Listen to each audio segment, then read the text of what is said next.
Alô você, concurseiro de todo o Brasil, é um prazer mais uma vez estar em sua companhia. Sou o professor Jefferson Fiel, professor de matemática e raciocínio lógico. E hoje estamos dando aí o pontapé inicial numa bateria de assuntos para você que irá prestar aí os concursos públicos. Então estamos abordando os principais assuntos da matemática que são cobrados aí pelas mais variadas bancas. Beleza? Então vem comigo para o nosso primeiro assunto, a nossa aula 1. O que nós iremos abordar nesta aula, galera? Nós vamos falar sobre números inteiros, números racionais, números reais e vamos abordar também um pouco da contagem matemática, beleza? Vamos começar pela teoria.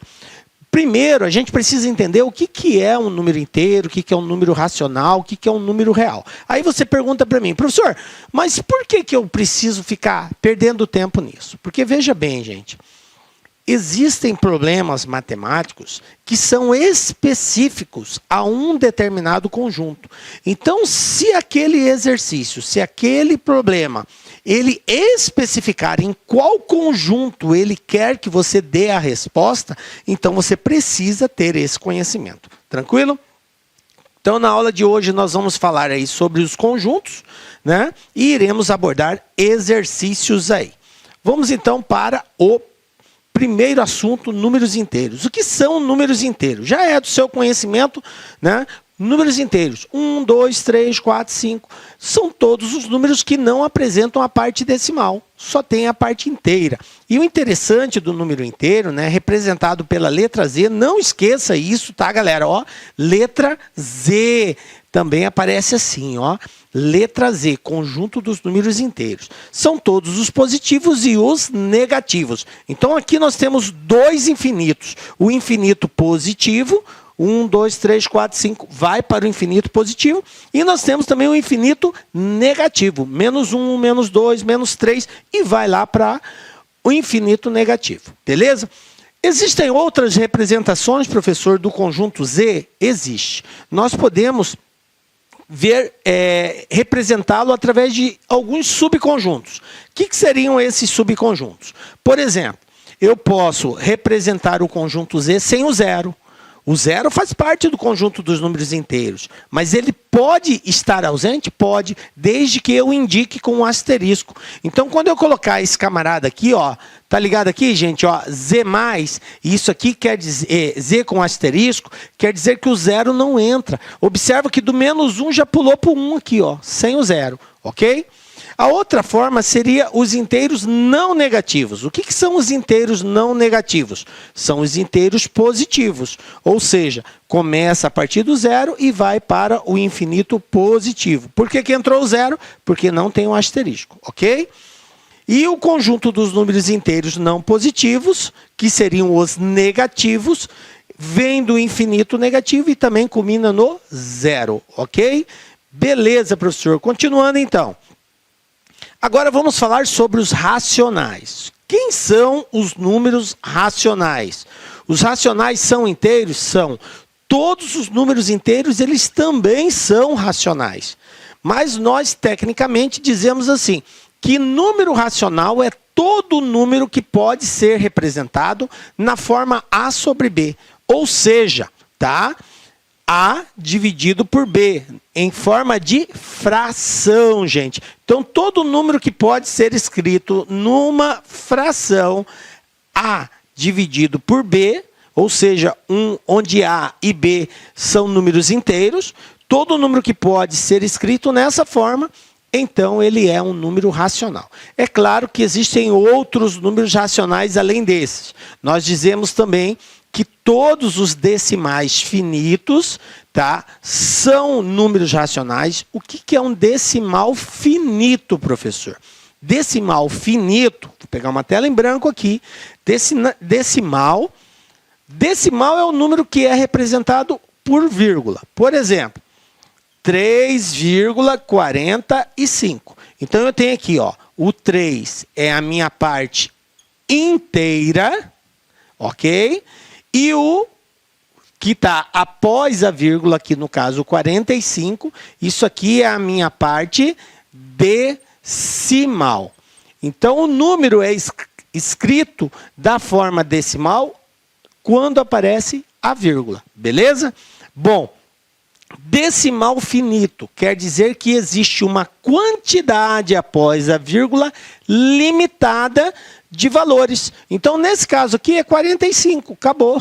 Isso é um decimal finito, tá? Quando que seria um decimal infinito? Por exemplo, 3,4532 reticências. Olha aqui, ó. A reticências indica uma continuidade disso aqui. Então, isso aqui é um decimal infinito. Os decimais infinitos, eles não são números racionais, salvo as dízimas periódicas. Vixe, professor, o senhor falou uma linguagem que eu não entendi. Dízima periódica. Periódica. O que é isso, professor? Dízima periódica, tá? A dízima é a representação de um decimal, tá? Infinito, tá? Periódica quer dizer que esses valores decimais, eles se repetem após um período, que pode ser de 1 em 1, de 2 em 2, de 3 em 3, mas existe uma repetição. Por exemplo, 4,72 reticências, ok?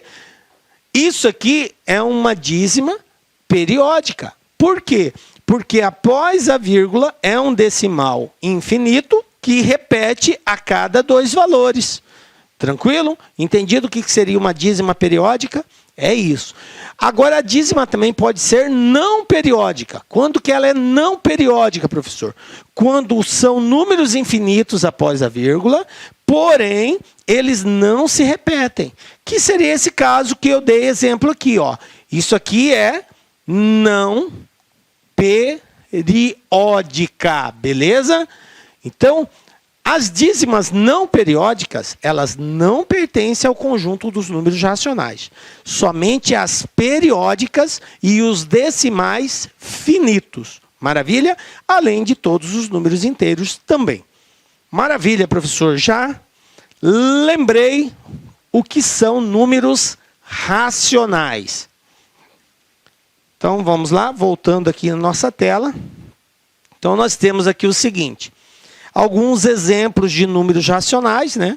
Fracionários positivos, negativos, números inteiros. E, por último, o conjunto dos números reais. O que são números reais, professor? São todos os números inteiros, são todos os números racionais e também são os irracionais. Quem são os irracionais? São aquelas dízimas não periódicas. Toda dízima não periódica é irracional, ok? Então, os reais, para vocês entenderem melhor, representando através de um conjunto, envolvendo todos os conjuntos, ó, natural, inteiro, positivo, inteiro, que são os inteiros positivos e negativos, os racionais, que são os inteiros positivos, negativos, mais as frações e as dízimas periódicas e decimais finitos, e os irracionais, que são as dízimas não periódicas. Juntando tudo isso, juntos, eles são chamados de reais. Maravilha? Então, beleza. Vamos aí para os problemas envolvendo isso. Operações com números inteiros. O que é isso, professor? São as operações básicas, adição, subtração, multiplicação e divisão. Quero dizer para você, concurseiro, que isso é o mínimo que você precisa saber para enfrentar um concurso. Seria saber trabalhar as operações fundamentais. Somar, subtrair, multiplicar e dividir. Vamos ver alguns casos aqui de adição, subtração, multiplicação e divisão. Exemplo 1. Banca Sesgran Rio caiu no concurso do Banco do Brasil. Olha só, o que nós temos aqui? Cada vez que o caixa de um banco precisa de moedas para troco, pede ao gerente um saco de moedas. Em cada caso, o número de moedas de 10 centavos é o triplo de moedas de 25. O número de moedas de 50 é a metade do número de moedas de 10. para cada R$ 75,00 em moedas de 50 centavos no saco de moedas, quantos reais haverá em moedas de 25? Então, uma coisa muito importante, gente. Qual é o comando da questão? O comando é a pergunta. É aquilo que o exercício quer que você resolva. Então, você tem que estar antenado nisso. O que o exercício está dizendo? Ele está falando que a cada R$ 75,00, tá, de moedas de 50 centavos, quantos reais em moedas de 25 centavos vai existir? Beleza, mas como que eu vou descobrir isso? Agora a gente vai para o texto, tá? O texto base é que vai nos dar essas informações. Então, o que eu sei no texto base? Ele fala que o número de moedas de 10 centavos é o triplo de moedas de 25 e o número de moedas de 50 é a metade da moeda de 10. Beleza. Professor, mas eu não sei nenhuma. Sabemos sim. Ele não falou a cada R$ 75,00 de moeda de 50 centavos? Então pensa comigo, gente. Para você fazer R$ 75,00 em moedas de 50 centavos, quantas moedas você vai ter? Se cada moeda vale 50 centavos, para você ter R$ 75,00, você vai precisar de 150 moedas, beleza? Porque é 50 centavos, é a metade. Então eu tenho 150 moedas de 50 centavos em R$ 75,00. Olá, Quantas... amigos, inicialmente eu peço licença a vocês, pois interrompi os seus estudos, mas esse vídeo é um vídeo promocional da Lá Concurso, é um vídeo para você se deparar aqui com o nosso site. Se você quiser assistir o final desse vídeo, se você quiser assistir o PDF, quer fazer o curso completo, ponto a ponto do edital, super atualizado, enxuto, eu convido você a se matricular no nosso curso, tem um link aqui embaixo, o investimento apenas R$ 119,90. Para de reclamar aí que eu cortei o vídeo, cara, vai lá, tira o escorpião do bolso. Ah, não tenho, mentira, não acredito nisso, R$ 119,90, esse curso fabuloso aqui da Lá Concursos, o melhor custo-benefício do mercado, ali você vai encontrar, tá certo? Todo o conhecimento necessário e suficiente para você ser aprovado no concurso da Guarda Civil. Só depende de você. E ainda, você tem ainda a nossa metodologia do Personal Coach, que é o estudo e regime de metas. Bacana? Vamos lá, vem estudar com a gente aqui na Lá Concurso. Forte abraço, fique com Deus. Tchau, tchau.